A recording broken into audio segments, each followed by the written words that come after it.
Fyers हो रही हैं, कल भी हमें धुआं नज़र आया वहाँ से, और फिर वो ट्रैवल होता है, फिर तो वो यहाँ भी आ सकता है ना।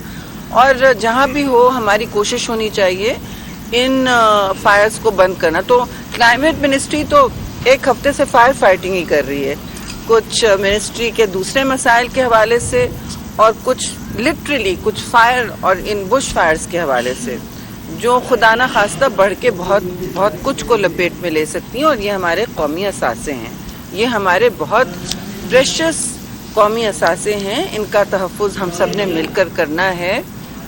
आपसे गुजारिश है कि आपको कोई भी ऐसा सिटीज़न नज़र आए कहीं भी आग लगाते हुए, जंगलात को, बुशेस को, आप फौरी तौर पर हमें बताएं। आज हेल्पलाइन भी लग गई, उसका नंबर भी शेयर करेंगे। पता नहीं कितनी वो मुअस्सर हो सकें, लेकिन हमारी ज़रूरत और कोशिश होनी चाहिए कि वो मुअस्सर हो।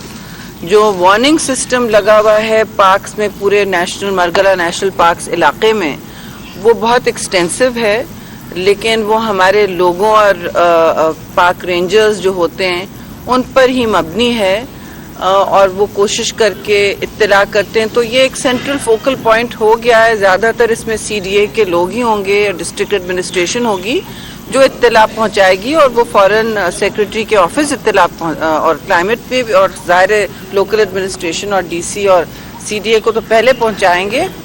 पर्चे तो कट ही जाएंगे, लेकिन हमने ज़रूर इन बातों को वाज़े तौर पर क्रिमिनलाइज कर दिया है, ताकि कोई अभाम ना रहे किसी के जहन में कि कोई छूट नहीं होगी, इस पर कोई छूट नहीं होगी, कोई भाग नहीं सकेगा, कोई तस्वीरें नहीं लगा सकेगा इस तरह की, और ये हम सबका फ़र्ज़ है।